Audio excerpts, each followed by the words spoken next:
Marcus Thompson slammed his brakes so hard the seatbelt cut into his chest. A woman lay face down in the middle of the road, not moving, blood pooling beneath her head. He jumped out of his car, ran to her, turned her over.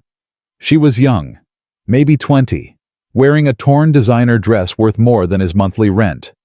Her lips moved. One word, barely a whisper. Help! 3 cars had already passed her. None stopped. What Marcus didn't know, what would change his life forever, was that this dying girl's father had just offered $10 million for her safe return. And the men who left her here to die were already watching. Subscribe now and comment the city you're watching from. I want to see how far this story travels. Marcus Thompson's hands were shaking. Not from the cold, not from fear. From exhaustion. He'd just finished his second shift. 12 hours at the auto shop, then 6 more driving Uber. His back screamed. His eyes burned. Every cell in his body begged for sleep. But sleep meant going home. And going home meant facing an empty bed that still smelled like his wife, even 3 years after the cancer took her. His phone buzzed. A text from Mrs. Patterson, the elderly neighbor who watched Elijah when Marcus worked late. Your boy won't sleep. Says he needs to tell you something important about dinosaurs. Marcus smiled for the first time in 16 hours. Elijah was 8 years old and absolutely convinced that dinosaurs would come back one day. He had theories. Detailed theories. With drawings. Marcus typed back, 10 minutes away. Tell him I'm bringing his favorite. He'd stopped at a gas station an hour ago. Bought a chocolate bar. The cheap kind that Elijah loved because Marcus had loved it as a kid too. Some things you pass down. The important things. Marcus turned onto Route 17. The shortcut through the Georgia backwoods. No streetlights. No houses. Just pine trees and darkness. And the kind of quiet that made you hear your own heartbeat. His headlights caught something. At first his tired brain said deer. Then his tired brain said bundle of clothes. Then his tired brain stopped working entirely because he realized it was a person. Marcus hit the brakes. The old Honda screamed in protest. The seatbelt locked against his chest hard enough to leave a bruise. He sat there for 3 seconds. Heart pounding, mind racing. A black man. Alone. Dark road. Unconscious white woman. He knew the math. He'd been doing that math his whole life. But then he saw her hand move, fingers clawing at the asphalt like she was trying to hold on to the earth itself. Damn it. Marcus killed the engine, left the headlights on, stepped out into the humid Georgia night. The cicadas were screaming. They always screamed this time of year. But somehow this felt different, louder, more urgent, like they were trying to warn him. He approached slowly, carefully. She was young, early 20s at most. Dark hair matted with blood and dirt. A dress that looked like it cost more than his car. Jewelry that caught his headlights and threw rainbows across the pavement. Marcus knelt beside her, pressed 2 fingers to her neck. Pulse. Weak, but there. Miss, can you hear me? Her eyelids fluttered. Her lips moved. Help! The word came out broken. Barely a breath. I'm here, Marcus said. I'm going to help you. Can you tell me what happened? No response. Her eyes rolled back. Her body went limp. Marcus pulled out his phone. Dialed 911. Nothing. No signal. Of course. This stretch of road was a dead zone. Everyone knew that. That's why nobody drove it at night. That's why it was the perfect place to leave someone to die. Headlights appeared in the distance. Marcus stood up, stepped into the road, waved both arms over his head. Hey, stop, I need help.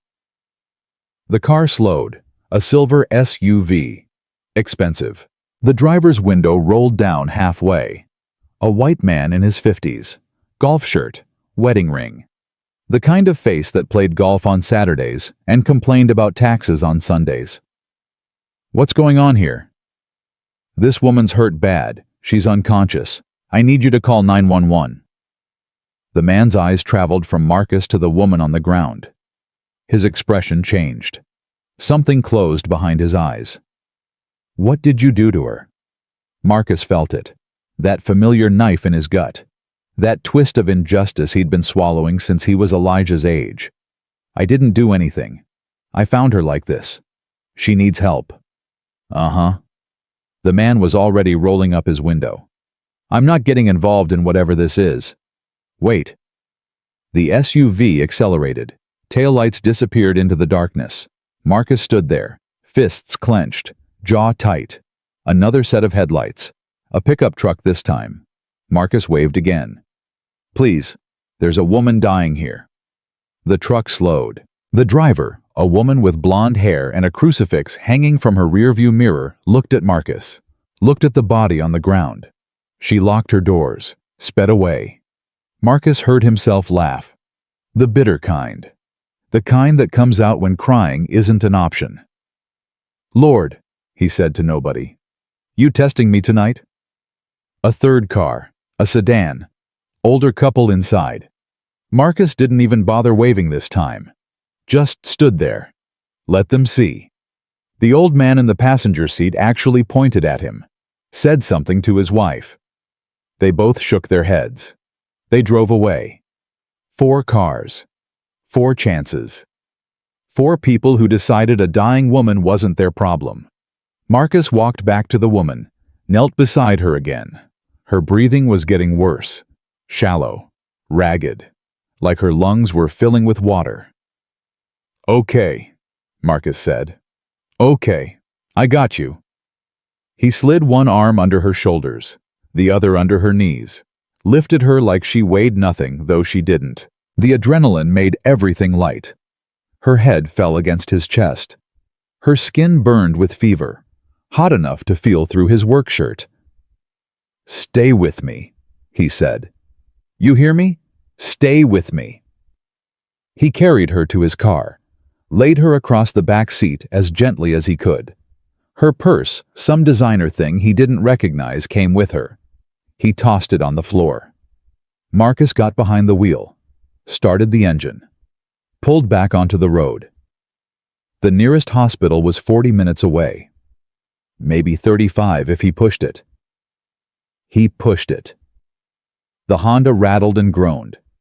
The check engine light flickered like it was having a seizure. But the old car kept moving. It had survived 200,000 miles and a lot of hard years. It wasn't going to quit now. In the rearview mirror, Marcus could see the woman's face, pale, still, like a painting of someone who used to be alive. What's your name? He asked. Can you tell me your name? Nothing. That's okay. You don't have to talk. Just listen to my voice. I'm Marcus. I got a son named Elijah. He's 8 years old. Smartest kid you ever met. Obsessed with dinosaurs. I mean, obsessed. Last week he told me that birds are actually dinosaurs that survived the extinction. Did you know that? I didn't know that. 8 years old and he's teaching me things. He talked and talked and talked about Elijah's dinosaur drawings, about the macaroni art on his refrigerator, about his wife Denise who died 3 years ago and left a hole in his chest that never closed. She would have stopped too, Marcus said. Denise.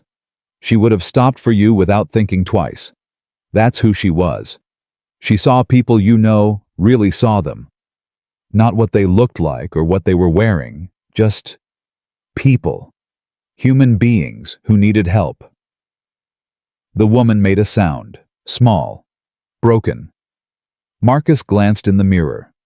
Her eyes were open. Barely. Just slits of consciousness. There you are, he said. Stay with me. We're almost there.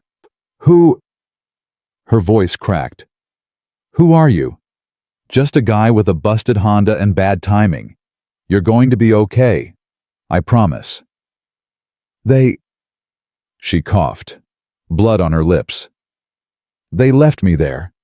They said nobody would find me. Marcus's grip tightened on the steering wheel. Who left you there? But she was gone again. Eyes closed, body limp. Marcus drove faster. The hospital appeared like a mirage, bright lights cutting through the darkness. The emergency room entrance glowing red and white. Marcus pulled up to the doors, jumped out, lifted the woman from the back seat. He burst through the automatic doors carrying her like a child. "I need help. She's dying." The emergency room went quiet. Everyone stared. Security guards moved toward him. Nurses froze mid-step. Marcus saw it all. The calculations, the assumptions. A black man in dirty work clothes carrying an unconscious white woman in expensive jewelry. He didn't care. "She collapsed on Route 17. He said, his voice cutting through the silence. "High fever, trouble breathing, possible head trauma. She's been unconscious for at least 30 minutes. Do your jobs." A nurse, young black with kind eyes, moved first. "Bring her here. Trauma Bay 2. The medical team took over. Hands everywhere. Voices calling out vitals and orders. The woman disappeared behind a curtain. Marcus stood in the middle of the ER, breathing hard, covered in her blood. A security guard approached. Big guy. Buzz cut. Hand on his radio. "Sir, I'm going to need you to come with me. I'm not going anywhere until I know she's okay." "Sir, I found her on the road. I brought her here. That's it. That's the whole story. Now you can arrest me, or you can let me sit in that waiting room until someone tells me she's going to live. Your choice." The guard looked at him for a long moment. Something passed between them. Recognition, maybe. Understanding. "Waiting room's over there," the guard said. "Don't leave the building." Marcus nodded, walked to a plastic chair, sat down hard. His hands were shaking again, but not from exhaustion this time. The clock on the wall said 11:47 p.m. Mrs. Patterson was probably worried. Elijah was probably still awake, waiting to tell his father about dinosaurs. Marcus pulled out his phone, finally had signal. He texted Mrs. Patterson. "Something came up. Might be another hour. I'm sorry." She replied immediately. "Is everything okay?" Marcus didn't know how to answer that. He looked down at his hands. They were covered in the woman's blood. Dried brown under his fingernails, streaked across his palms. He should wash them. He knew he should wash them. But he couldn't move. 1 hour passed. Then 2. Doctors and nurses moved in and out of the trauma bay. Nobody told him anything. Nobody even looked at him. At 1:23 a.m. doctor emerged. Middle-aged white woman, tired eyes, blood on her scrubs. She walked straight to Marcus. "Are you the one who brought her in?" "Yes, ma'am." "She's stable. We've got her fever under control and stopped the internal bleeding. Another hour on that road and we'd be calling a coroner instead of a recovery team." Marcus exhaled, his whole body deflated. "Thank God." "There's something else," the doctor said. Her voice dropped. "Do you know who she is?" "No. I found her on the road. That's all I know." The doctor pulled out her phone, showed him a news article. The headline hit Marcus like a punch to the chest. "Billionaire's daughter missing for 72 hours. $10 million reward offered." The photo matched the woman in the trauma bay. Same dark hair, same face. But in the photo she was smiling, alive, standing next to an older man in a suit that probably cost more than Marcus's apartment. "Her name is Jasmine Wellington," the doctor said. "Her father is Richard Wellington." Marcus knew that name. Everyone knew that name. Wellington Enterprises, oil, tech, real estate. The man was worth more than some countries. "We've already contacted his people," the doctor continued. "They're on their way. Private jet. Should be here within 2 hours." Marcus stared at the photo. A billionaire's daughter, left to die on a back road in rural Georgia. "Who would do that?" he asked. The doctor shook her head. "That's above my pay grade, but you should know Mr. Wellington's security team is going to have questions. A lot of questions." "I didn't do anything wrong." "I know. The evidence supports your story. But these are powerful people, Mr. Thompson. Marcus Thompson. Mr. Thompson." The doctor put a hand on his shoulder. What you did tonight was extraordinary, but be careful. Money like that, it changes everything it touches, sometimes not for the better. Marcus thought about Elijah, about Mrs. Patterson waiting with his son, about the chocolate bar melting in his glove compartment. Can I use your phone? He asked. I need to call my neighbor. Tell her I'll be late. The doctor handed him her cell phone. Marcus dialed. Mrs. Patterson answered on the first ring. Marcus, what's happening? It's almost 2 in the morning. I know, I'm sorry. Something happened. I'm at the hospital. Oh Lord, are you hurt? No, ma'am. I'm fine. I found someone who needed help. I'll explain later. How's Elijah? He finally fell asleep about an hour ago. He's on the couch with all his dinosaur toys lined up like an army. Marcus felt tears prick his eyes. He blinked them back. Thank you for taking care of him. I don't know what I'd do without you. You'd figure it out. You always do. Now you take care of whatever you need to take care of. That boy isn't going anywhere. Marcus hung up, handed the phone back to the doctor. Thank you. Don't thank me yet, she said. The hard part's coming. She was right. At 3:47 a.m. the storm arrived. Not rain, not thunder, something worse. Men in black suits swept through the hospital like a military unit. They moved with purpose, with coordination, with the kind of authority that made security guards step aside without asking questions. And at the center of it all, one man. Tall, silver hair, eyes like blue steel. Richard Wellington. He moved through the emergency room like he owned it. Maybe he did. Maybe he owned the whole damn hospital. With that kind of money, anything was possible. His eyes scanned the room, found Marcus, and stopped. The billionaire crossed the distance in 6 long strides. His security team flanked him. 3 men, all of them bigger than Marcus, all of them watching him like he was a threat. Wellington stopped 2 feet away, close enough for Marcus to see the rage burning behind that controlled expression. You, Wellington said. His voice was quiet, dangerous. You're the one who found my daughter. Yes, sir. Tell me what happened. Every detail. Don't leave anything out. Marcus told him. The road, the headlights, the body, the cars that didn't stop, the fever, the drive, everything. Wellington listened without interrupting. His face didn't change. His eyes didn't blink. When Marcus finished, the silence stretched for a long moment. Then Wellington spoke. 4 cars passed her. 4 cars saw my daughter dying on that road, and none of them stopped. No, sir. But you did. Yes, sir. Why? The question caught Marcus off guard. What do you mean, why? Why did you stop? You said yourself you knew the risk. Black man, lonely road, unconscious white woman. You knew what that could look like. You knew how that story usually ends. So why did you stop? Marcus thought about the question. Really thought about it. Because she was dying, he said finally. And I couldn't just drive past. I couldn't live with that. My son, he looks at me like I'm a hero, like I'm the best man in the world. And maybe I'm not. But I'm trying to be. I'm trying to be the man he thinks I am. Wellington stared at him. Something shifted in those steel blue eyes. The rage didn't disappear, but it moved, redirected. My security team tells me you have a son, Wellington said. 8 years old, Elijah. Marcus felt his blood go cold. How do you know that? I know everything about everyone who comes near my family.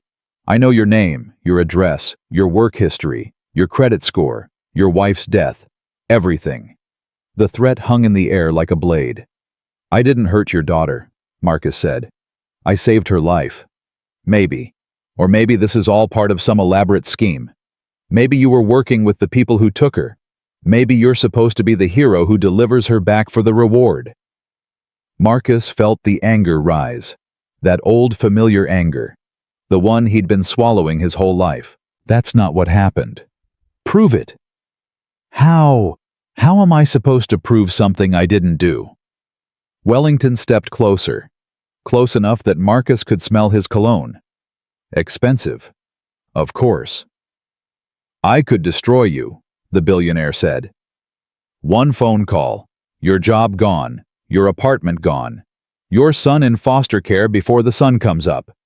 That's how much power I have. That's how little you matter. Marcus met his eyes, didn't look away. Then do it, he said. If that's who you are, if that's what you do to people who help your family, then do it. But know this, I've got nothing.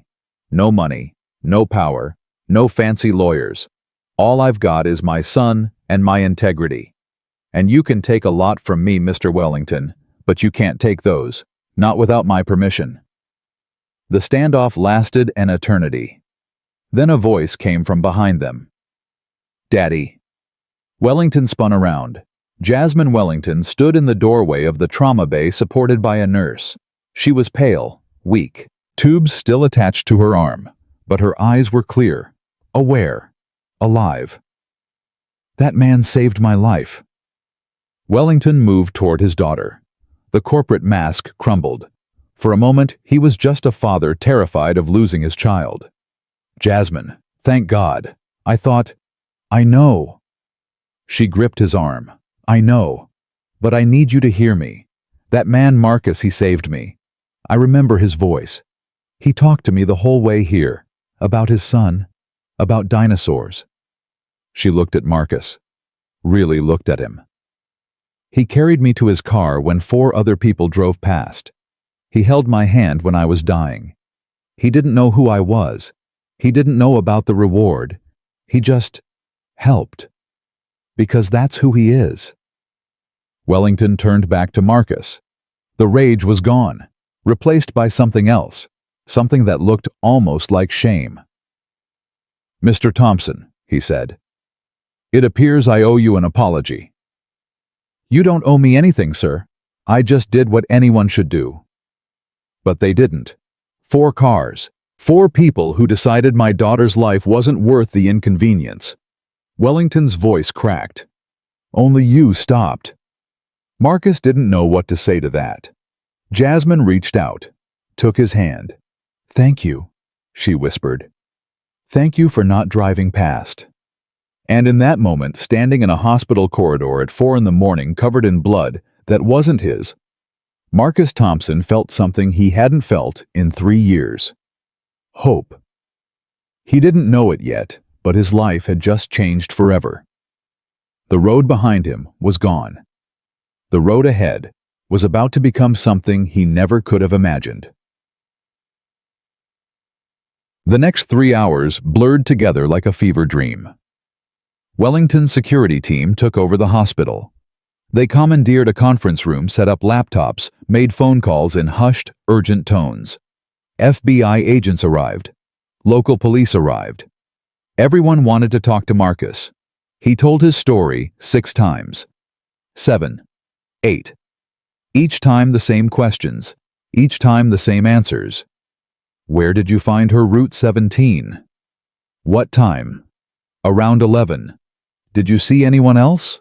No. Did you touch anything? Just her. Why were you on that road? Shortcut home from work. By the time the sun came up, Marcus felt hollowed out. Empty. Like someone had reached inside him and scraped out everything that made him human. A young FBI agent with a notepad approached him for the 9th time. Mr. Thompson, I just need to clarify one more thing. I've told you everything I know. I understand, but no. Marcus stood up. His legs ached. His back screamed. I've been here all night. I've answered every question. I've cooperated with everything. But I have a son at home who's probably scared out of his mind, wondering where his daddy is. So unless you're planning to arrest me, I'm leaving. The agent opened his mouth to protest. Let him go. Everyone turned. Richard Wellington stood in the doorway of the conference room, his jacket off his sleeves rolled up, looking like a man who hadn't slept in days. Sir, the agent said, we still have questions. And they can wait. This man saved my daughter's life. He's not a suspect. He's a witness. And he's been more than cooperative. Wellington walked toward Marcus. Mr. Thompson, my driver will take you home. I have my car. Your car is being processed as part of the investigation. Evidence. You'll get it back, but not today. Marcus felt the last of his energy drain away. His car, the only thing of value he owned, now sitting in some police lot being poked and prodded by strangers. Fine, he said, but I need to get home to my son. Of course. Wellington gestured to one of his men. James will take you. And Mr. Thompson, he paused. We'll talk soon. There are things I'd like to discuss with you. Marcus didn't know what that meant, didn't have the energy to ask. He followed the security man named James out of the hospital and into a black SUV that probably cost more than Marcus made in 2 years. The drive home took 40 minutes. Marcus spent most of it staring out the window, watching the Georgia landscape slide past, wondering if the last 12 hours had actually happened. When they pulled up to his apartment building, Marcus felt a wave of something he couldn't name. Relief, maybe. Or shame. The building looked different in daylight. Smaller. Shabbier. The paint peeling off the railings. The cracks in the sidewalk. This is it. James asked, his voice carefully neutral. This is it. Marcus climbed out of the SUV. His legs nearly buckled. He grabbed the door frame to steady himself. Mr. Thompson. James handed him a card through the window. Mr. Wellington's private number. He'll want to hear from you. Marcus took the card, stared at it. Heavy cardstock, embossed lettering, the kind of card that belonged in a different world. Thanks. He walked into his building, climbed the 3 flights of stairs because the elevator had been broken for 6 months. By the time he reached his door, he was breathing hard. He knocked. Didn't have his keys. They were in his car, which was in an evidence lot. The door flew open. Mrs. Patterson stood there, her face a mixture of relief and worry. Behind her, Marcus could see Elijah sitting on the couch surrounded by his dinosaur toys, his eyes red from crying. Marcus Thompson, what on earth? I'll explain everything, I promise. Just let me see my boy. Mrs. Patterson stepped aside. Marcus crossed the room in 3 steps and dropped to his knees in front of the couch. Elijah launched himself into his father's arms so hard they both nearly fell over. Daddy, you didn't come home. I waited and waited, and you didn't come home. I know, baby. I know. I'm sorry. Something happened. But I'm here now. I'm right here. Were you helping someone? Elijah asked. His voice muffled against Marcus's chest. Mrs. Patterson said you were helping someone. Marcus looked up at the elderly woman. She gave him a small nod. Yeah, he said. I was helping someone. A lady who was hurt real bad. I had to take her to the hospital. Elijah pulled back. His face was serious. 8 years old, and already so serious. Did she die? No, baby. She's going to be okay. Because you helped her. Because I helped her. Elijah nodded, like this made perfect sense. Like his father, saving strangers on dark roads was just what fathers did. I knew you were helping someone, he said. I told Mrs. Patterson. I said Daddy wouldn't just not come home. He's helping somebody. That's what Daddy does. Marcus felt his eyes burn. He pulled his son close again. That's right, he whispered. That's what Daddy does. Mrs. Patterson made breakfast, eggs and toast, simple food, the kind of food that felt like love. Marcus sat at his small kitchen table and told her a shortened version of the story. Left out the billionaire part. Left out the FBI. Just said he found a woman on the road and took her to the hospital. Lord have mercy, Mrs. Patterson said, shaking her head. Only you, Marcus. Only you would stop on a dark road in the middle of the night to help a stranger. Anyone would have done it. No, they wouldn't have. And you know it. She patted his hand. Your mama raised you right. and Denise would be proud. At the mention of his wife's name, Marcus felt that familiar ache in his chest, the hole that never closed. I hope so. After Mrs. Patterson left, Marcus showered, stood under the hot water until it ran cold, watched the dried blood swirl down the drain and disappear. He tried to sleep, couldn't. Every time he closed his eyes, he saw her, lying on that road, fingers clawing at the asphalt. Help. He gave up on sleep around noon, made lunch for Elijah, helped him with his homework, read 3 books about dinosaurs, pretended everything was normal, but nothing was normal. At 4 o'clock, his phone rang. Unknown number. Hello. Mr. Thompson. Richard Wellington. Marcus sat up straight. Mr. Wellington. I hope I'm not interrupting. No, sir. Just spending time with my son. Good. Family is important. A pause. Mr. Thompson, I'd like to meet with you. Tomorrow if possible. There are things we need to discuss. What kind of things? Things I'd rather discuss in person. I can send a car for you at 9 a.m. if that works. Marcus thought about it. Thought about the card in his pocket. Thought about the way Wellington had looked at him in the hospital. I have to be at work by noon. This won't take long, and if it does, I'll make sure your employer understands. There was something in that sentence, a reminder of power, of reach, of the difference between their worlds. Fine, 9 a.m. Excellent, James will pick you up. The line went dead. Marcus stared at his phone for a long time. Daddy? Elijah appeared in the doorway. Who was that? Just someone from the hospital, checking on the lady I helped. Is she okay? Yeah, baby. She's going to be just fine. The next morning, the black SUV arrived at exactly 9 o'clock. Marcus had arranged for Mrs. Patterson to watch Elijah again, had put on his best clothes, khakis, and a button-down shirt that Denise had bought him years ago for job interviews. The shirt still fit, barely. James opened the door for him like he was someone important. The drive took them out of the city into a part of Georgia Marcus had never seen. Gated communities, mansions set back from the road, the kind of wealth that felt like a different country.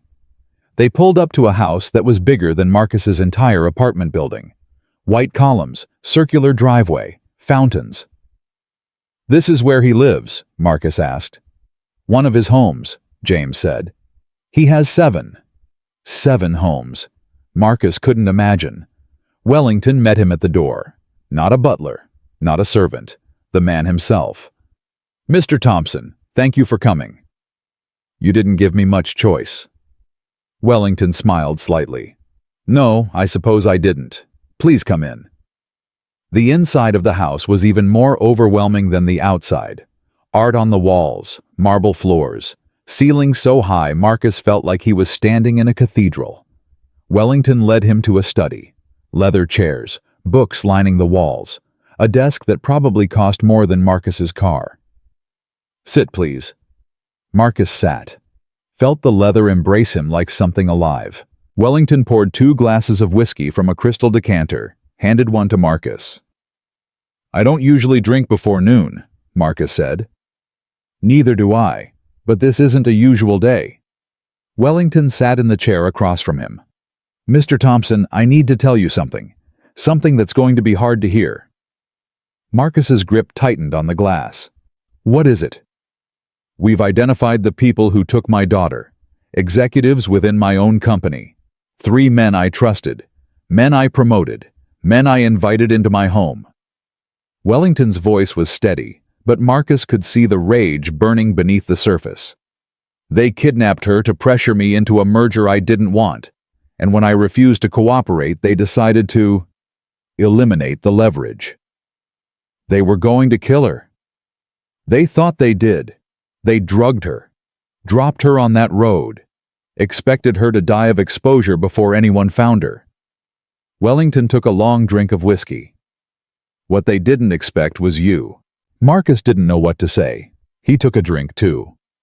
The whiskey burned going down.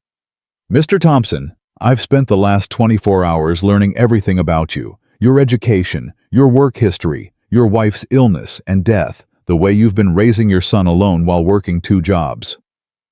Wellington leaned forward. You're a remarkable man, and you're wasting your life. Excuse me. You have a degree in economics from Morgan State, graduated magna cum laude. You were supposed to go to graduate school, had a full scholarship to Georgetown, but your wife got sick and you gave it all up to take care of her. Worked construction, drove Uber, did whatever it took to pay the medical bills and keep a roof over your son's head. Marcus felt exposed, raw, like Wellington had peeled back his skin and looked at everything underneath. How do you know all that? I told you, I know everything about everyone who comes near my family. Wellington set down his glass. Mr. Thompson, I want to offer you a job. A job. Director of Community Outreach at Wellington Enterprises. 6-figure salary. Full benefits. Stock options. A chance to actually use that brain of yours instead of letting it rust in a garage. Marcus stared at him. Why? Because you deserve it. And because I owe you a debt I can never repay. My daughter is alive because of you. That's not something I take lightly. I don't want charity. This isn't charity. I've seen your academic record. Your professors said you were one of the best economic minds they'd ever taught. You understand systems. You understand people. You understand how money flows and why it matters. Wellington stood, walked to the window. I built this company from nothing. I know talent when I see it. And you have talent, Mr. Thompson. Real talent. The kind that's been buried under circumstance and bad luck and a system that doesn't value men like you. Marcus felt something shift inside him. Something he'd buried a long time ago. And what do you expect in return? Wellington turned to face him. Nothing. I expect you to do the job well, to take care of your son, to build a life that matches your potential. He paused. But I won't lie to you. My daughter has spoken of nothing but you since she woke up. She wants to thank you properly. She wants to know you. Know me. You're the man who saved her life, who held her hand when she was dying, who talked to her about dinosaurs while she faded in and out of consciousness. Wellington's voice softened. That means something, Mr. Thompson, whether you want it to or not. Marcus thought about Jasmine, her hand in his, her voice weak and broken saying thank you. I need time to think about this. Of course, take a week, 2 if you need it. Wellington pulled a folder from his desk. Here's the formal offer. Salary, benefits, everything. Take it home, read it carefully. And if you have questions, call me directly. Marcus took the folder. It felt heavy in his hands. One more thing, Wellington said. The men who took my daughter, they've been arrested. But there are others who helped them. People we haven't identified yet. People who might see you as a loose end. A loose end. You're the only witness to where Jasmine was found. The only person who can testify about her condition when you discovered her. That makes you valuable to the prosecution. And dangerous to anyone who doesn't want this case to go to trial. Marcus felt a chill run down his spine. Are you saying I'm in danger? I'm saying we're going to protect you. I've already assigned a security detail to your building. Discreet. You won't even know they're there. But they'll be watching. I didn't ask for that. No. But you're getting it anyway. Wellington extended his hand. Thank you again, Mr. Thompson. For everything. Marcus shook his hand, felt the power in that grip, the control. My name is Marcus, he said. Wellington smiled. Marcus, I hope you'll take the job. I think you'd be very good at it. The drive home felt longer than the drive there. Marcus sat in the back of the SUV, the folder on his lap, staring at nothing. 6 figures. Benefits. Stock options. A future. Everything he'd ever wanted. Everything he'd given up when Denise got sick. But it felt wrong somehow, like taking payment for something that shouldn't have a price. When he got home, Elijah was waiting for him, bouncing on the couch, bursting with questions. Where did you go, Daddy? Did you see the lady again? Is she okay? What's in that folder? Marcus scooped up his son and held him tight. Just some papers, baby. Grown-up stuff. Boring. Very boring. But that night, after Elijah was asleep, Marcus sat at his kitchen table and read every word of the offer. And he started to believe that maybe, just maybe, his life was about to change. 3 days later, Jasmine Wellington showed up at his door. She knocked at 6 in the evening just as Marcus was finishing dinner with Elijah. He opened the door expecting Mrs. Patterson, or maybe a neighbor. Instead, he found a billionaire's daughter standing in his hallway looking nervous. "Hi," she said. "Hi. I hope this isn't weird. I asked my father for your address. I needed to thank you, properly." Marcus didn't know what to say. He stepped aside. "Come in." Jasmine walked into his apartment. Her eyes traveled over the small living room, the second-hand furniture, the dinosaur drawings covering the walls. She didn't look disgusted or superior. She looked curious. "This is nice," she said. "It's not much. It's a home. That's more than nice." She turned to face him. "I remember you, you know. From the car. Your voice. The things you said." "I wasn't sure you could hear me." "I could. I was floating somewhere between awake and asleep, and your voice was the only thing keeping me from falling all the way down." Her eyes filled with tears. "You talked about your son, about dinosaurs, about your wife. Denise. Denise." Jasmine wiped her eyes. "You told me she would have stopped too, that she saw people for who they really were." Marcus felt his throat tighten. "I shouldn't have said all that. You were dying. I didn't know what else to do.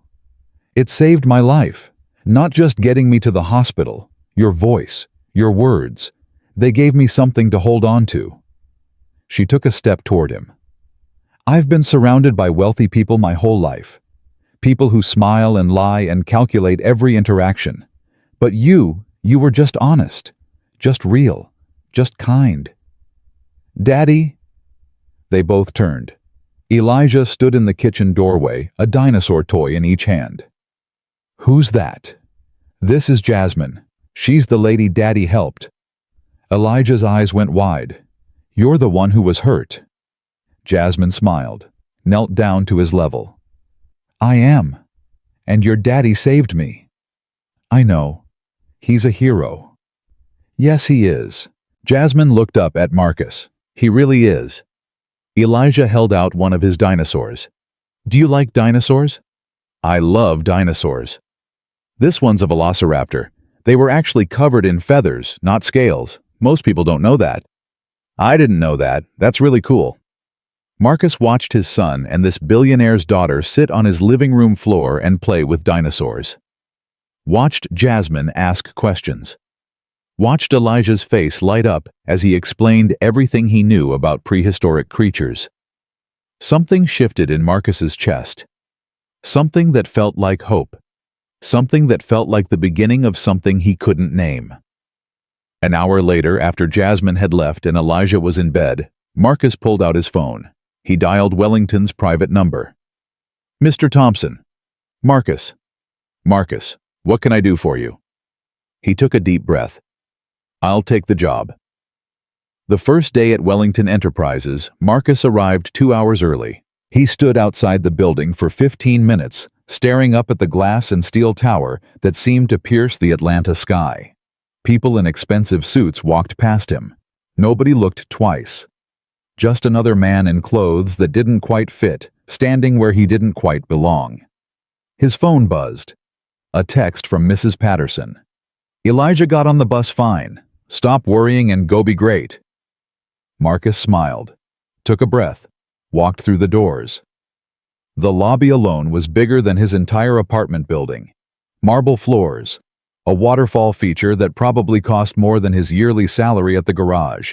Security guards in suits nicer than anything Marcus had ever owned. He approached the front desk. "Marcus Thompson, I'm starting today. Director of Community Outreach." The receptionist typed something into her computer. Her eyebrows rose slightly. Mr. Thompson? Yes. You're expected on the 42nd floor. Mr. Wellington's assistant will meet you at the elevator. The 42nd floor. Marcus had never been higher than the 3rd floor of anything in his life. The elevator ride took forever, or maybe it took seconds. Marcus couldn't tell. His heart was pounding so loud he was sure the other passengers could hear it. When the doors opened, a young woman in a sharp gray suit was waiting. Mr. Thompson, I'm Rachel, Mr. Wellington's executive assistant. Welcome to Wellington Enterprises. Thank you. Your office is this way. Mr. Wellington would like to see you once you're settled.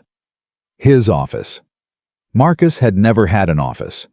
He'd had workbenches and tool stations, and the front seat of his Honda, but never an office.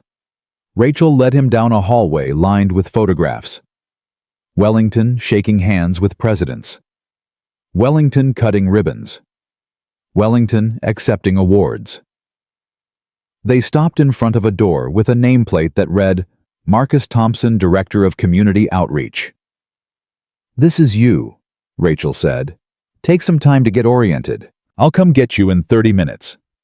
She walked away, her heels clicking on the polished floor. Marcus opened the door. The office was small by corporate standards, but massive by his. A real desk, a computer, a window with a view of downtown Atlanta, a plant in the corner that someone had watered recently. He sat in the chair, leather, comfortable. The kind of chair that made you feel important just by sitting in it. On the desk was a folder with his name on it. Inside, a welcome letter from HR, his employee ID, and a note in handwriting he didn't recognize. Make us proud. R.W. Richard Wellington. Marcus read the note 3 times. Then he put it in his desk drawer and got to work. The first month was the hardest. Marcus spent most of his time learning, reading reports, attending meetings, trying to understand the massive machinery of a billion-dollar company. Most people ignored him. Some were polite but distant. A few were openly hostile. Who's the new guy? Marcus overheard the question in the break room during his second week. 2 men in expensive suits standing by the coffee machine, not bothering to lower their voices. Some charity case. Wellington's daughter got kidnapped, and this guy found her on the road. Now he's got a director title and an office on 42. You're kidding. I wish. No MBA, no experience. Just happened to be in the right place at the right time. That's ridiculous. Tell me about it. But what are you going to do? Can't exactly complain when the boss's daughter thinks the guy walks on water. Marcus walked into the break room. Both men fell silent, stared at him. Excuse me, Marcus said. He poured himself a coffee, took his time, added cream and sugar while they watched. Then he turned to face them. I couldn't help overhearing. You're right. I don't have an MBA. I don't have experience in corporate America. But I have a degree in economics, 12 years of working 2 jobs to support my family, and a pretty good understanding of what it's like to be the person this company claims to want to help. He took a sip of coffee. So, how about this? Give me 6 months. If I'm still a charity case by then, you can say whatever you want about me. But until then, maybe try keeping your opinions to yourself. He walked out without waiting for a response. Word got around. By the end of the week, people were looking at him differently, not with respect necessarily, but with something like curiosity. By the end of the second month, Marcus had his first real success. Wellington Enterprises had been trying for years to build a community center in one of Atlanta's poorest neighborhoods. Every attempt had failed.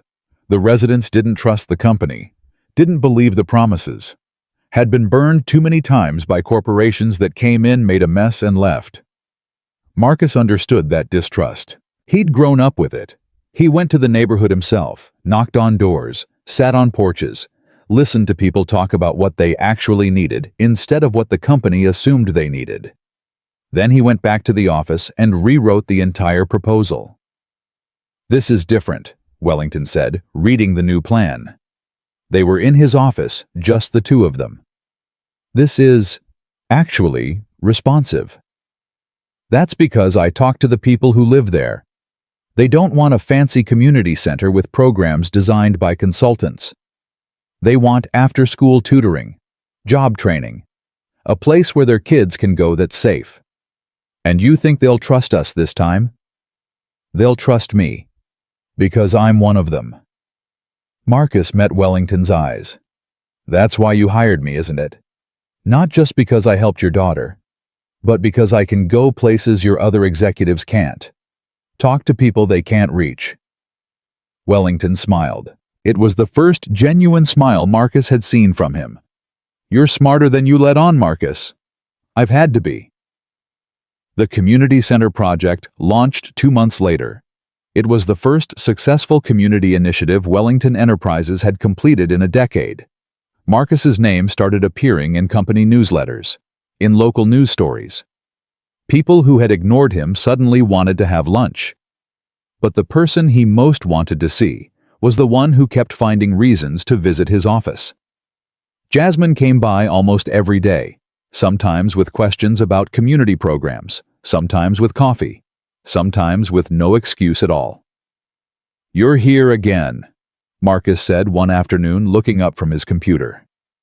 I had a meeting on this floor. There are no conference rooms on this floor. Jasmine smiled, sat in the chair across from his desk. Fine. I wanted to see you. Is that so terrible? Your father might think so. My father thinks you're the best thing that's happened to this company in years. He told me so last night. Marcus leaned back in his chair. And what do you think? I think you're the best thing that's happened to me in years. The words hung in the air between them. Neither of them moved.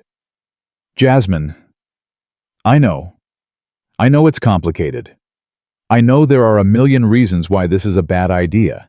The age difference, the work relationship, the fact that you're raising a son, and I've never been responsible for anything more than a houseplant. She laughed, but there was something underneath it, something vulnerable. But I can't stop thinking about you.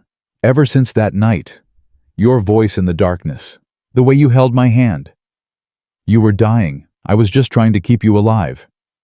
No, you were doing more than that. You were seeing me, really seeing me. Not the Wellington name, not the money, just me. Her eyes were wet. Do you know how rare that is? Do you know how many people in my life have only seen dollar signs when they looked at me? Marcus did know. He'd seen it himself. The way people's faces changed when they realized who her father was. The calculations behind their smiles. I'm not good at this, he said finally. Dating, romance, whatever this is. My wife died 3 years ago, and I haven't been with anyone since. Haven't even thought about it. I'm not asking for a commitment. I'm asking for a chance. Jasmine stood, walked around his desk, stood close enough that he could smell her perfume. Just dinner, just one dinner. And if it's terrible, we'll pretend it never happened and go back to being professional colleagues. And if it's not terrible, then we'll figure it out together. Marcus looked at her, really looked. Not the billionaire's daughter, not the woman he'd saved, just Jasmine, smart and scared and hopeful. Friday night, he said. Pick me up at 7, but I'm choosing the restaurant. She laughed. Deal. The restaurant Marcus chose was a hole-in-the-wall barbecue joint in his old neighborhood. No tablecloths, no wine list, just good food and honest people. Jasmine arrived in jeans and a simple blouse. No designer labels, no jewelry except for a small necklace Marcus recognized from the night he found her. You wore that when I found you, he said. She touched the necklace. My mother gave it to me. I wear it every day. It's the only thing those men didn't take. They ate ribs with their hands, drank sweet tea, talked for 3 hours straight. Jasmine told him about growing up with money but without a mother, about the pressure of being Richard Wellington's only child, about the expectations that had shaped her entire life. Marcus told her about Denise, about meeting her in college, about the way she laughed at his jokes even when they weren't funny, about watching her die slowly over 2 years and being unable to do anything but hold her hand. "You still love her," Jasmine said. It wasn't a question. "I'll always love her. She gave me Elijah. She made me the man I am. But she's gone, and she would have wanted me to keep living." "How do you know?" "Because she told me, right before the end. She said, 'Marcus Thompson, don't you dare spend the rest of your life mourning me. You find someone who makes you laugh. You be happy. That's what I want for you.'" Jasmine wiped her eyes. "She sounds amazing." She was. She really was. They sat in silence for a moment. Then Jasmine reached across the table and took his hand. "I'm not trying to replace her. I could never do that. But maybe there's room for something new." Marcus looked at her hand in his. Soft, warm, alive. Maybe there is. The next 6 months were the happiest Marcus had known since Denise died. He threw himself into his work, launched 3 more community programs, built relationships with neighborhood leaders across Atlanta, became the face of Wellington Enterprises community engagement, and he fell in love with Jasmine. Not quickly, not easily, but steadily, like water wearing away stone. She fit into his life in ways he hadn't expected. She came to Elijah's school plays, helped with homework, let the boy teach her everything he knew about dinosaurs, which was a lot. "Daddy," Elijah said one night after Jasmine had left, "is Miss Jazz going to be my new mom?" Marcus froze. "What makes you ask that?" "Because she looks at you the way Mommy used to look at you. In the pictures." Marcus pulled his son onto his lap. "Would you be okay with that if Miss Jazz became part of our family?" Elijah thought about it seriously, the way 8-year-olds think about everything seriously. "I think Mommy would like her," he said finally. "She makes you smile again." Marcus held his son tight and didn't trust himself to speak. But not everyone was happy about Marcus's rise. Victor Chen had been watching from the shadows for almost a year. He'd been one of the executives who kidnapped Jasmine, one of the men who left her on that road to die. He'd escaped prosecution on a technicality, his lawyers spinning a story about being coerced by the others about not knowing the full plan. It was all lies. Victor had been the mastermind, the one who'd planned everything, the one who'd chosen that specific stretch of road because everyone knew nobody stopped there. Except someone had. Marcus Thompson. Victor had lost everything because of that man. His position, his reputation, his fortune. While Marcus had gained everything, the job, the money, the daughter of the man Victor had tried to destroy. It wasn't fair. It wasn't right. And Victor was going to make it right. He still had contacts inside Wellington Enterprises, people who owed him favors, people who resented Marcus's rise as much as Victor did. They fed him information about Marcus's schedule, about his routines, about the security measures Wellington had put in place, and they helped him plan. The Wellington Annual Gala was the biggest event of the year. 500 guests, maximum security, the perfect place to make a statement.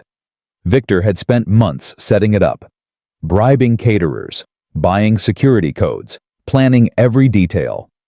On the night of the gala, he put on his finest suit, slicked back his hair, and walked into the building he'd once ruled like a king. Nobody recognized him. He'd aged 10 years in 12 months. Stress and rage had carved new lines into his face. He found a spot near the back of the ballroom. Watched Marcus Thompson dance with Jasmine Wellington. Watched them laugh and smile and look at each other like the world contained only the two of them. Watched the life that should have been ruined thriving instead. Victor reached into his pocket, felt the cold metal of the gun. Not yet, he told himself. Not yet. But soon. Marcus felt something wrong before he understood it. A prickle at the back of his neck. A shift in the air. The instinct that had kept him safe on dangerous streets as a kid, the one that told him when trouble was coming. "What is it?" Jasmine asked, feeling him tense. "I don't know. Something." He scanned the ballroom. Hundreds of faces, expensive suits and designer gowns, Nothing out of place. But his gut was screaming. "Stay close to me," he said. "Marcus, you're scaring me." "I know. I'm sorry. Just stay close." He spotted one of Wellington's security men near the door, made his way through the crowd, keeping Jasmine behind him. "Something's wrong," he told the security man. "Sir, I don't know what, but something's wrong. We need to move Jasmine to a secure location." The security man looked skeptical. "Mr. Thompson, I assure you we have everything under control. This is the most secure event of the year." "I don't care. Something's wrong. I can feel it." Before the security man could respond, the lights went out. Screams erupted across the ballroom. Emergency lights flickered on, casting everything in red. Marcus grabbed Jasmine's hand, pulled her toward the nearest exit. "Don't let go," he said. "Whatever happens, don't let go." They pushed through panicked guests. People were running in every direction. Security was shouting into radios. Chaos everywhere. Marcus felt her hand tighten on his. Then a voice behind them. Close. Too close. "Hello, Marcus." He turned. Victor Chen stood 5 feet away, a gun in his hand, aimed at Marcus's chest. "You ruined everything," Victor said. His voice was calm, conversational, like they were discussing the weather. "You were supposed to be nobody. You were supposed to drive past like everyone else, but you had to be a hero. Put the gun down, Victor. Do you know what I lost because of you? My position, my fortune, my reputation, everything I spent 30 years building, gone, because some nobody mechanic decided to play hero. You kidnapped his daughter. You left her to die. That's why you lost everything. I had a plan. It would have worked if you hadn't interfered." Victor's calm cracked. His hand shook. "Now I have nothing. Nothing but this." "Victor, please." Jasmine stepped forward. "It doesn't have to be this way." "Don't move." Victor swung the gun toward her. "Don't you dare move." Marcus felt time slow down, felt everything narrow to a single point. The gun, Jasmine, the distance between them. "She has nothing to do with this," Marcus said. "You want someone to blame? Blame me. Let her go." "No." Victor's eyes were wild now. "No, she's part of this too. Wellington's precious daughter. The whole reason any of this happened." Marcus could see security moving in the shadows, could see them trying to get an angle, but Victor was too close, too unstable. "Victor, listen to me. You do this, there's no coming back. Right now you're just a man with a gun. You pull that trigger, you become a murderer. Is that really how you want this to end? I don't care anymore." Tears streamed down Victor's face. "I've lost everything. What's one more thing?" "You haven't lost everything. You're still alive. You can still make different choices, better choices." Marcus took a step forward. "I know what it's like to lose everything. I lost my wife, lost my career, lost any hope of the life I thought I'd have. But I didn't give up. I kept going, and things got better." "That's easy for you to say. You got the fairy tale, the job, the girl, the happy ending." "There are no happy endings, Victor. Just people trying their best to keep going." Marcus took another step. He was close enough to touch the gun now. "Put it down. Please. Let this end." Victor looked at him. For a moment something human flickered in his eyes. Then it died. "No!" He raised the gun. Marcus moved. Marcus threw himself at Victor the moment the gun rose. His shoulder connected with Victor's chest. They hit the ground hard. The gun went off somewhere above them, the sound splitting the air like a thunderclap. Screams erupted around them. People scattered. Security rushed forward. But Marcus wasn't thinking about any of that. He was thinking about one thing only. Get the gun. Victor was older, weaker, softer from years behind a desk. But desperation gave him strength. He twisted beneath Marcus, trying to bring the weapon around. "Get off me!" Victor screamed. "Get off!" Marcus grabbed his wrist, slammed it against the marble floor once, twice, 3 times. The gun skittered away. Victor's fist caught Marcus in the jaw. Stars exploded across his vision. He tasted blood. "You ruined everything." Victor was sobbing now, swinging wildly. "Everything I built, everything I worked for." Marcus pinned him down, held him there as security finally reached them, as hands pulled Victor away, as the chaos around them slowly transformed into order. "Marcus." Jasmine was beside him, her hands on his face, her eyes wild with fear. "Are you okay? Are you hurt?" "I'm fine." He sat up slowly. His jaw throbbed, his shoulder ached, but he was alive. They were both alive. "I'm fine. You could have been killed. He had a gun. You just threw yourself at him. He was going to shoot you. So you decided to get shot instead. I decided to do something." Marcus pulled her close, felt her trembling against him. "I couldn't lose you. Not after everything. Not like this." Security had Victor on the ground now, hands behind his back, still screaming about injustice and revenge and everything he'd lost. Richard Wellington pushed through the crowd. His face was pale, his composure shattered for the first time Marcus had ever seen. "Jasmine, are you hurt?" "I'm okay, Daddy. Marcus saved me. Again." Wellington looked at Marcus. Something passed between them. Something that went beyond gratitude, beyond respect. Something like family. "Get him out of here," Wellington said to his security team, gesturing at Victor, "and make sure he never sees daylight again." They dragged Victor away. His screams echoed through the ballroom until they faded into silence. Marcus tried to stand. His legs felt like water. "Easy," Jasmine said. "Just take it easy." "I'm fine, really." But he wasn't fine. As the adrenaline drained away, he felt something else. Something wrong. He looked down. Blood, spreading across his white shirt, just below his shoulder. "Marcus!" Jasmine's voice was sharp with sudden terror. "Marcus, you're bleeding." He touched the wound. His fingers came away red. "Huh," he said.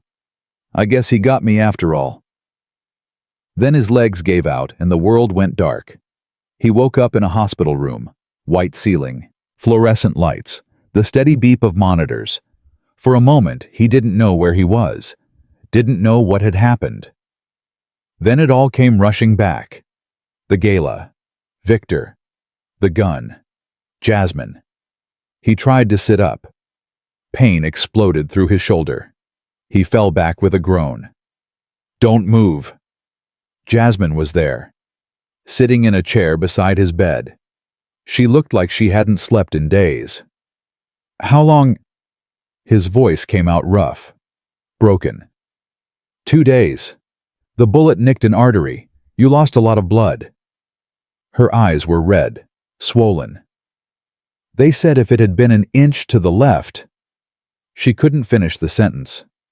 "But it wasn't," Marcus said. "I'm still here." "You almost weren't." She grabbed his hand, held it tight.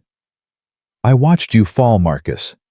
I watched you hit the ground, and I thought I was going to lose you.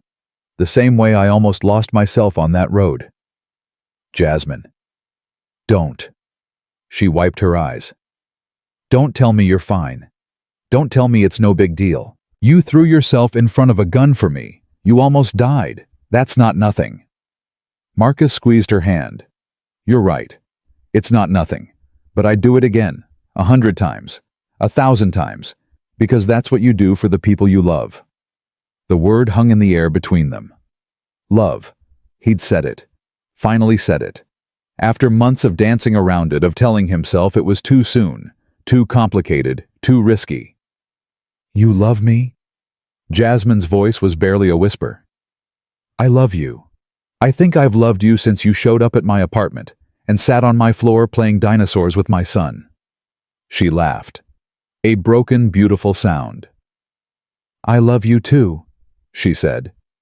I've loved you since you talked to me about dinosaurs while I was dying in your back seat. We really need to have a conversation that doesn't involve someone almost dying. Agreed. She leaned forward, kissed him gently, carefully, like he might break. Get some rest, she said. I'll be here when you wake up. You don't have to stay. I know. I want to. Marcus closed his eyes. For the first time in a long time, he felt safe. The recovery took 6 weeks. 6 weeks of physical therapy. 6 weeks of learning to use his shoulder again. 6 weeks of Jasmine visiting every single day, bringing food and books and updates on the company. 6 weeks of Elijah calling every night to ask when Daddy was coming home. Soon, baby, Marcus told him. Real soon. Miss Jazz says you got hurt protecting her, like a superhero. I'm not a superhero, Elijah. Yes, you are. You saved the lady on the road. You saved Miss Jazz at the party. You're a hero, Daddy. That's what heroes do. Marcus felt his throat tighten. I'm just a regular guy trying to do the right thing. That's what superheroes always say. When Marcus finally came home, there was a welcome party waiting. Mrs. Patterson had organized the whole thing. Neighbors from the building, colleagues from work, even some of the community leaders Marcus had worked with over the past year. And standing in the middle of it all, holding a cake shaped like a dinosaur, was Elijah. Surprise! Everyone yelled. Marcus felt tears he didn't expect. Happy tears. The kind that came when you realized how many people cared about you. Welcome home, Daddy, Elijah said. I made the cake myself. Well, Miss Jazz helped a little. It's perfect, Marcus said. Everything is perfect. Jasmine was there too, standing back, letting Marcus have his moment with his son, with his community, with the life he'd built. But her eyes never left him. Later that night, after everyone had gone home and Elijah was asleep, Marcus and Jasmine sat on his small balcony, looking at the city lights. I've been thinking, Jasmine said. About what? About us. About where this is going. Marcus felt his heart rate increase. And I don't want to hide anymore. I don't want to pretend we're just colleagues or friends or whatever story we've been telling people. She turned to face him. I love you, Marcus.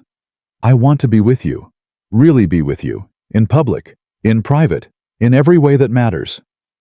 Your father supports us. More than you know. She smiled. He told me last week that if I was smart, I'd find a way to keep you in the family permanently. Permanently. His word, not mine. She paused.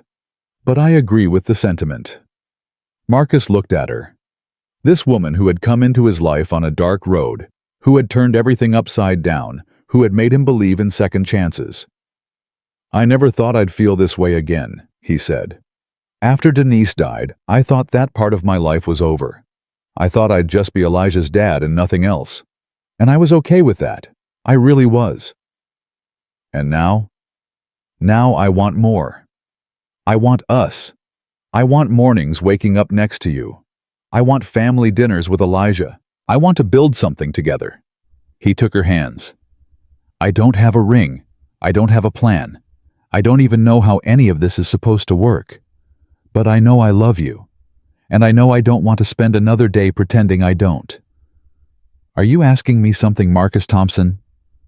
I'm asking if you'll marry me. Someday. When the time is right. When we've figured out all the complicated stuff. Jasmine was crying now. Smiling and crying at the same time. Yes, she said. Yes, I'll marry you. Today. Someday.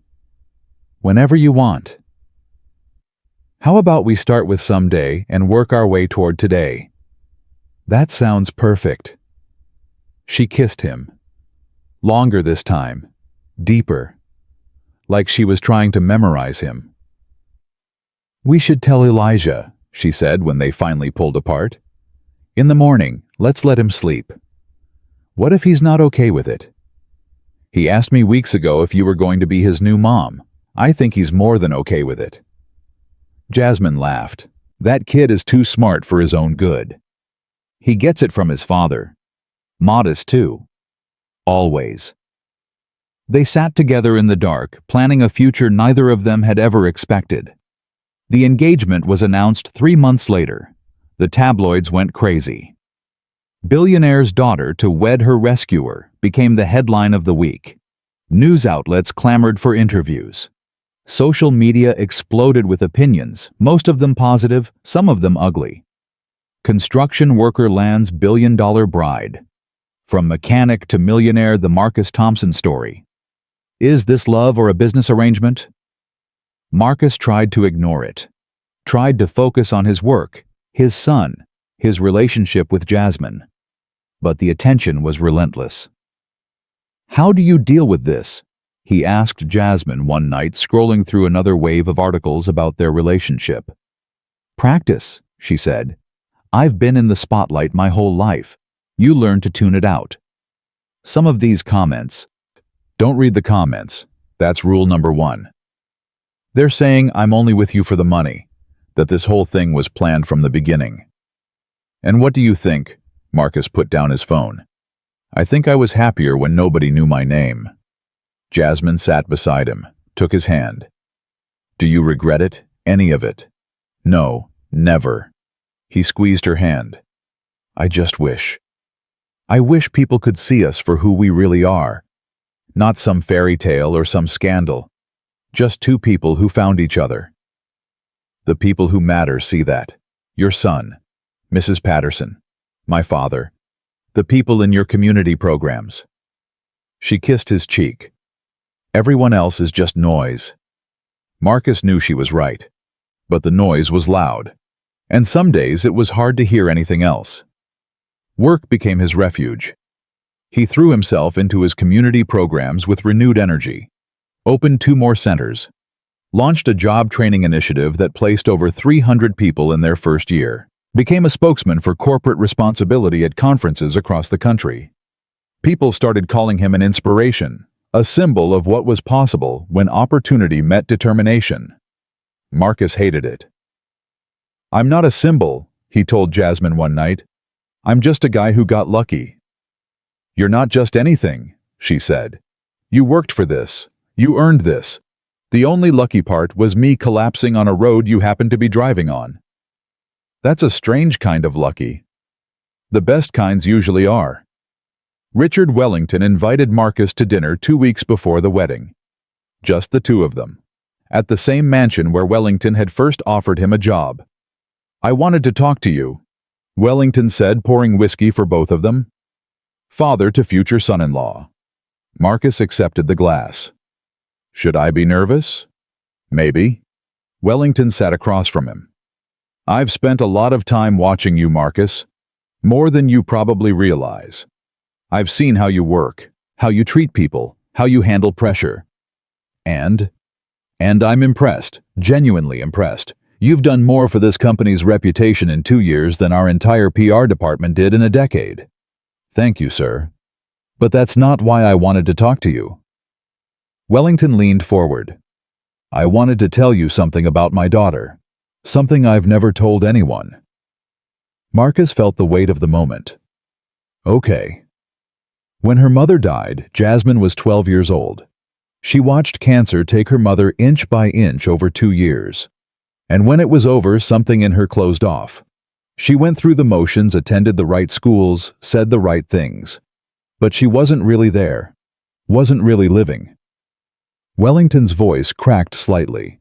He took a drink. "I tried everything. Therapists, vacations, new experiences. Nothing worked. She was polite and functional and completely hollow." He looked at Marcus with eyes that held years of worry. "And then you came along." "Sir, let me finish.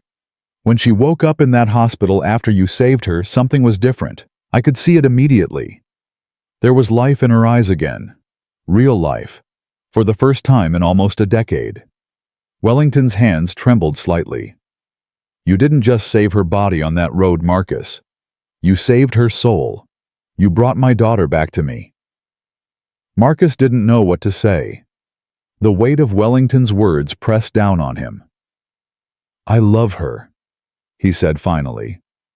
"More than I ever expected to love anyone again." "I know you do. That's why I'm giving you this." Wellington reached into his jacket and pulled out a small velvet box. He slid it across the table. Marcus opened it. Inside was a ring. Old, beautiful, a diamond surrounded by smaller sapphires. "It was my wife's," Wellington said. "Her engagement ring. She wanted Jasmine to have it someday, to give to the person she chose to spend her life with. I can't accept this." "You can, and you will, because you're not just marrying my daughter Marcus. You're becoming part of this family, and in this family, we take care of each other." Marcus stared at the ring, felt the history in it, the love. "Thank you," he said. "I'll take care of her, I promise." "I know you will. That's the only reason I'm giving you that ring." Wellington raised his glass. "To family." Marcus raised his. "To family." They drank together, two men from different worlds united by the woman they both loved. The night before the wedding, Marcus sat on Elijah's bed watching his son organize his dinosaur toys into what Elijah called the wedding formation. "Are you nervous, Daddy?" "A little bit." "Why, you love Miss Jazz, right?" "I do, very much." "And she loves you, right?" "She does." "Then what's there to be nervous about?" Marcus smiled at the simple logic. "When did you get so smart?" "I've always been smart, Daddy. You just didn't notice because you were too busy working." "Ouch." Elijah grinned. "I'm kidding. You're the best daddy in the world. That's why Miss Jazz picked you." "You think so?" "I know so." Elijah arranged his last dinosaur, a small velociraptor, at the front of the formation. "She told me." "She did?" "Yeah, she said she knew you were special from the moment you picked her up off the road. She said you were the only person who stopped, the only person who cared enough to help a stranger." Marcus felt his eyes burn. "When did she tell you that?" "Last week, when we were making the cake for your welcome home party." Elijah looked up at his father with serious eyes. "She said that's the kind of person she wants to spend her life with, the kind of person who stops when nobody else does." Marcus pulled his son into a hug, held him tight. "I love you, Elijah." "I love you too, Daddy." A pause. "And I love Miss Jazz. Is that okay?" "That's more than okay, baby. That's perfect." That night, Marcus dreamed of Denise. She was standing in a field of flowers wearing the yellow dress she'd worn on their first date, smiling at him the way she used to smile. "You did good," she said. "I miss you." "I know. But you're going to be happy, Marcus. Really happy. And that's all I ever wanted for you." "I feel like I'm betraying you." "You're not. You're honoring me. By living. By loving. By being the man I always knew you were." She touched his face. Her hand felt like sunlight. "Take care of our son. Take care of Jasmine.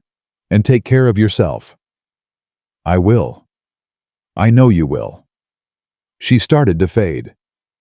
"That's why I chose you, all those years ago. Because I knew you were the kind of person who stops when nobody else does." Marcus woke up with tears on his face. But for the first time in 3 years, they weren't tears of grief. They were tears of peace. Tomorrow, he would marry Jasmine Wellington. Tomorrow, everything would change. But tonight, he finally felt ready. The morning of the wedding arrived wrapped in Georgia sunshine. Marcus stood in front of the mirror in his dressing room, adjusting a tie that cost more than his first car. His hands were steady. His heart was not. A knock at the door. "Come in." Richard Wellington entered looking distinguished in his father of the bride suit. He stopped when he saw Marcus, and something softened in his expression. "You clean up well, Thompson." "I had help. Your tailor is very patient." Wellington chuckled. "He's had plenty of practice with difficult clients." He walked over, straightened Marcus's tie slightly, Nervous? Terrified. Good. Any man who isn't terrified on his wedding day isn't taking it seriously enough. Wellington stepped back, examined his work. You know, when I married Jasmine's mother, I was so nervous I forgot my vows. Had to make them up on the spot. What did you say? I have no idea. Probably something terrible. But she married me anyway. A pause. That's the thing about love, Marcus. It doesn't need perfect words. It just needs honesty. Marcus met his eyes. I'll take care of her. I promise. I know you will. That's not why I'm here. Wellington reached into his pocket. I'm here to give you this. He pulled out a photograph. Old. Faded. A young black man in a military uniform standing proud. Who is this? Your grandfather, James Thompson. He served under my father in Korea. Saved his life during a firefight near the Chosin Reservoir. Marcus stared at the photograph. I never knew my grandfather. He died before I was born. He was a hero, just like you. Wellington's voice was thick. When I found out who you were, who your family was, I did some digging. Turns out our families have been connected for 70 years. Your grandfather saved my father. You saved my daughter. Some things, it seems, are meant to be. Marcus didn't know what to say. He looked at the young man in the photograph, saw echoes of his own face, his own eyes. Keep it, Wellington said. It belongs with you. Thank you. For everything. Don't thank me yet. You're marrying my daughter. The hard part hasn't even started. They both laughed. The tension broke. Another knock. The door opened. Elijah stood there in his tiny tuxedo, a velociraptor pin on his lapel, his face serious with the weight of his responsibilities. Daddy, it's time. Everyone's waiting. Marcus knelt down to his son's level. You ready for this? I've been ready for weeks, Daddy. You're the one who's been slow. Wellington laughed out loud. The boy has a point. Marcus ruffled Elijah's hair, then stood. Took a deep breath. Okay, let's do this. The ceremony was held in a garden. Not the grand cathedral Wellington had suggested, not the exclusive country club Jasmine's social circle expected. A garden in the community center Marcus had built, surrounded by the people whose lives his programs had changed. It was Jasmine's idea.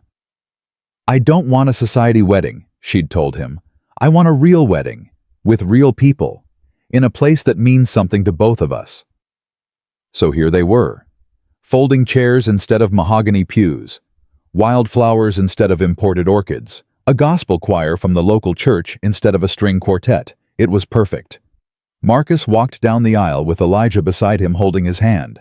The boy's grip was tight, anchoring Marcus to the earth when he felt like floating away. At the altar, Marcus turned to face the crowd. Saw Mrs. Patterson in the front row dabbing her eyes with a handkerchief. Saw his co-workers from Wellington Enterprises, the ones who had doubted him and the ones who had believed.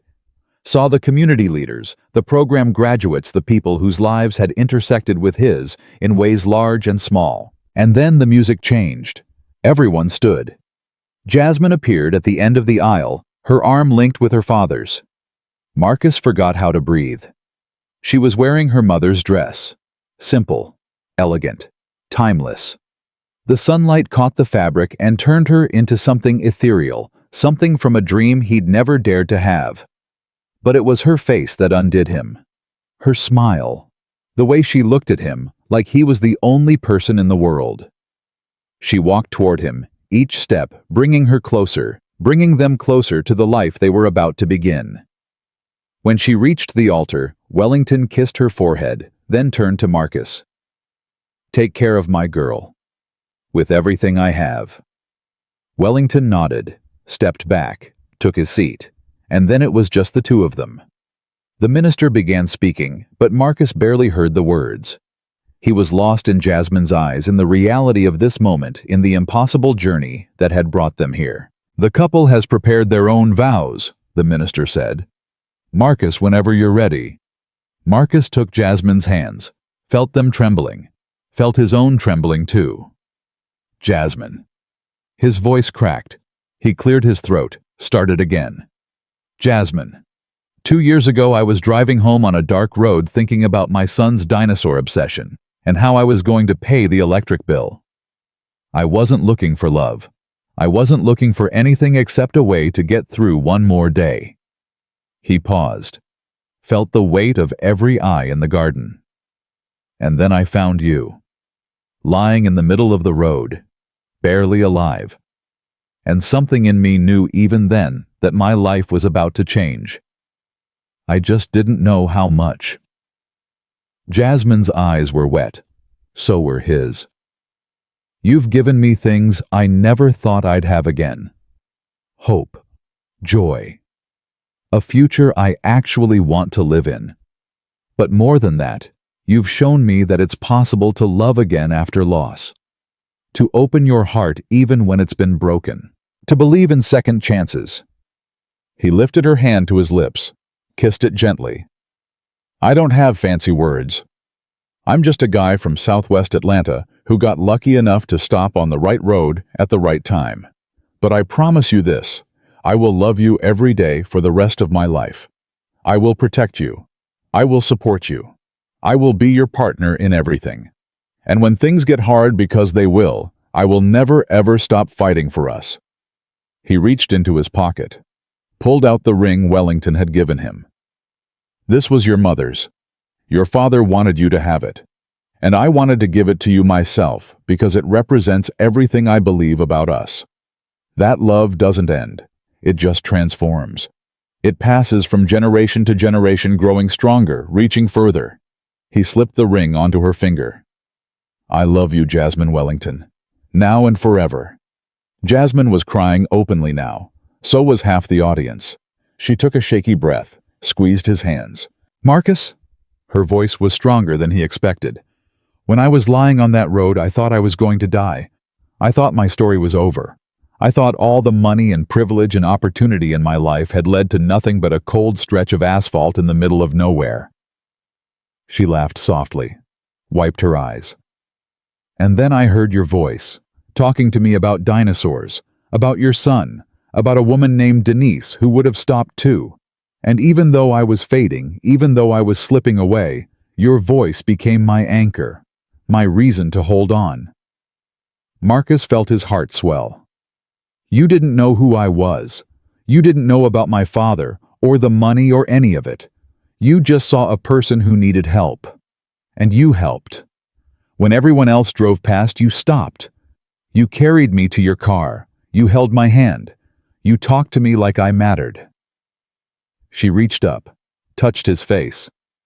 That's who you are, Marcus Thompson. Not the director, not the hero the newspapers write about. Just a man who does the right thing when it's hard, when it's scary, when there's nothing in it for him except the knowledge that he made a difference. Her voice steadied. I grew up surrounded by wealth, and I never felt rich until I met you. I had everything money could buy, and I was empty until you filled me up with something real, something true, something that has nothing to do with numbers in a bank account and everything to do with the size of your heart. She pulled a ring from somewhere, slipped it onto his finger. I love you, Marcus Thompson. I love your kindness. I love your courage. I love the way you talk to your son about dinosaurs like they're the most important subject in the world. I love the way you fight for the people in your community. I love the way you make me feel like I'm worth saving, not because of my name, but because of who I am. She smiled through her tears. You asked me to marry you on a tiny balcony in your apartment, looking at a view of nothing special, and it was the most romantic moment of my life. Because with you, everywhere is special. Everything is beautiful. And I can't wait to spend the rest of my life discovering what we can build together. The minister was crying too. He wiped his eyes, cleared his throat. By the power vested in me by the state of Georgia, I now pronounce you husband and wife. He smiled. Marcus, you may kiss your bride. Marcus pulled Jasmine into his arms, kissed her like it was the first time and the last time, and every time in between. The garden erupted in applause. The gospel choir burst into song. Elijah ran up and hugged them both, and for a moment, the three of them stood there, wrapped in each other, a family forged in darkness, and reborn in light. The reception lasted until midnight. There was food and dancing and speeches that made everyone laugh and cry. Mrs. Patterson told stories about Marcus as a boy. Wellington talked about Jasmine as a girl. Colleagues from work shared professional achievements, and community members shared personal ones. But the moment that stayed with Marcus was quieter. Near the end of the night, when the crowd had thinned and the music had softened, he found himself standing at the edge of the garden with Elijah asleep in his arms. Jasmine walked over, leaned against him. "Big day," she said. "Biggest day." "Any regrets?" Marcus looked at his wife, his son, the life he'd somehow stumbled into. "Not a single one." Jasmine smiled, touched Elijah's hair gently. "He's amazing, you know. Your son." "Our son, if that's okay." She looked up at him sharply. "Really?" "I talked to him about it. He wants it, if you do." "Marcus," her voice broke. "There's nothing I want more." "Then it's settled. We'll start the paperwork next week."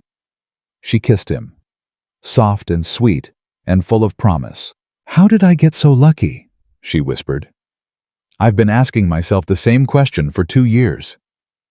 They stood there together, watching the stars come out, holding the sleeping boy who had brought them together in ways neither of them fully understood. 5 years passed. Marcus became one of the most respected executives at Wellington Enterprises. His community programs expanded across 12 states, touching millions of lives. He was invited to speak at conferences to advise mayors and governors to shape policy at the highest levels. But he never moved out of the reach of the people who needed him most. Every Saturday he went back to his old neighborhood, volunteered at the community center, mentored young men who reminded him of himself, made sure no one forgot where he came from, especially himself. Jasmine became co-president of Wellington Enterprises alongside her father. She transformed the company's philanthropic arm, directing billions toward causes that mattered: housing, education, healthcare, the things that changed lives at the ground level. Together, they were a force. Separate, they were powerful. United, they were unstoppable. And Elijah grew, 13 now, tall and smart and still obsessed with dinosaurs, though his interests had expanded to include paleontology, genetics, and the ethics of de-extinction. "Do you think we should bring them back?" he asked Marcus one night over dinner. "The dinosaurs, if we could. What do you think?" "I think just because we can do something doesn't mean we should. There are consequences, ripple effects. We have to think about all of it." Marcus looked at Jasmine. She smiled. "Where did this kid come from?" Marcus asked. "I have no idea. Must be the schools." "I can hear you," Elijah said. "I'm right here." "We know, buddy. We're just in awe of how smart you are." "I know. I'm pretty awesome." They all laughed. The sound filled the house like music. On the 5th anniversary of the wedding, Marcus and Jasmine took a trip. They drove to Georgia, rented a car, followed the old roads through the countryside, until they reached Route 17. They pulled over at the spot. The exact spot where it had all begun. It looked different in daylight, smaller, less threatening, just a stretch of asphalt with pine trees on either side. But for Marcus, it was sacred ground. They got out of the car, stood together at the roadside. "This is where I found you," Marcus said. "This is where you saved me. I didn't know who you were, didn't know about the money or your father or any of it. I know." She took his hand. "That's why it mattered." They stood in silence for a long moment. Let the memories wash over them. "What would have happened?" Jasmine asked quietly, "if you had driven past like everyone else?" Marcus thought about it, really thought about it. "I'd still be at the garage, still working 2 jobs, still barely getting by." He paused. "But that's not why I stopped." "Then why did you?" "Because it was the right thing to do. Because my mother raised me to help people. Because Denise would have done the same thing." He turned to face her. Because some things are more important than safety or convenience or self-preservation. Some things are worth the risk. Like love. Like love. Jasmine leaned into him. He wrapped his arms around her. "I'm glad you stopped," she said. "So am I." They stayed there for another hour. Didn't talk much. Didn't need to. Just existed together in the place where their story had begun. When they finally drove away, Marcus didn't look back. There was no need. The past was behind them. The future stretched ahead, full of possibility. The day Elijah graduated from high school, Marcus cried. He tried not to. Tried to be stoic and composed. But when his son walked across the stage to accept his diploma, when the boy who had asked about dinosaurs at age 8 was suddenly a young man heading to Stanford to study paleobiology, Marcus lost it. Jasmine held his hand. Mrs. Patterson, 93 now, but still sharp as ever, patted his back. "You did good," she whispered. "You did real good, Marcus." At the graduation party, Richard Wellington gave a toast. 16 years ago, he said, his voice carrying across the crowd, "I met a man who changed my family's life. He was a mechanic and a part-time Uber driver. He had holes in his shoes and a car that barely ran. And he saved my daughter's life when no one else would stop." He raised his glass toward Marcus. "Today, that man is my son-in-law, my business partner, my friend, and the father of my grandson." His voice wavered. "Some people spend their whole lives looking for evidence that humanity is good. I found my evidence on a dark road in Georgia in the form of a man who had every reason to drive past, but didn't." He wiped his eyes. "To Marcus Thompson, the best man I know, and to Elijah, who carries his father's heart and his mother's spirit, and the legacy of every person who ever believed that one act of kindness can change the world." Everyone raised their glasses. Marcus stood, walked to his father-in-law, embraced him. "Thank you," he said, "for everything." "No," Wellington replied. "Thank you." That night, after the guests had gone and the house was quiet, Marcus sat on the porch with Jasmine and Elijah. The same porch where years ago he had proposed on a tiny balcony, looking at nothing special. "Dad," Elijah said, "can I ask you something?" "Anything." "When you found Mom that night, the first Mom, I mean before you knew she was going to be my mom, were you scared?" Marcus thought about it. "Terrified." "Then why did you stop?" It was the same question everyone asked, the question that defined his entire life. "Because someone was dying," Marcus said, "and I could help. That's all I knew in that moment. Someone needed me, and I could make a difference." He looked at his son. "You don't have to be brave to do the right thing, Elijah. You just have to do it, even when you're scared, especially when you're scared." Elijah nodded slowly. "I want to be like you when I grow up." "You already are. You're already better." "Not possible." "Very possible. You're going to Stanford. You're going to study things I can't even pronounce. You're going to discover things that change how we understand the world." Marcus put his arm around his son. "I'm just a guy who stopped on a road once. You're going to stop on a million roads in ways I can't even imagine." Jasmine leaned her head on Marcus's shoulder. "He's right, you know," she said to Elijah. "You're going to do amazing things. But no matter what you accomplish, remember where you came from. Remember who raised you. Remember that kindness is the most powerful force in the universe." Because Dad was kind to a stranger. Because your father saw a person when everyone else saw an inconvenience. Because he chose compassion when it would have been easier to choose fear. Elijah was quiet for a moment. "I'll remember," he said finally. "I promise. That's all we ask." They sat together in the darkness, three people bound by love and loss, and the miraculous accident that had brought them together. Above them, the stars wheeled slowly through the Georgia sky. And somewhere on a lonely stretch of Route 17, the road lay empty and quiet, waiting for the next person brave enough to stop.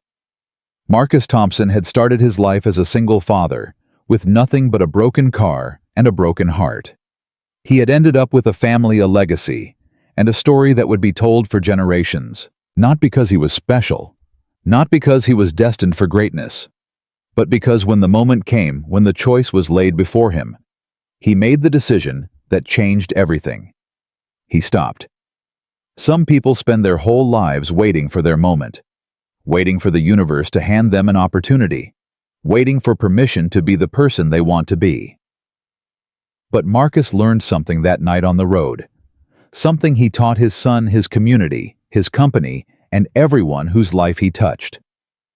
You don't wait for your moment, you create it. One act of kindness at a time. One choice at a time. One stopped car at a time. Because kindness isn't weakness. It isn't naivety. It isn't foolishness. Kindness is the most powerful force in the universe, and Marcus Thompson was living proof. The end.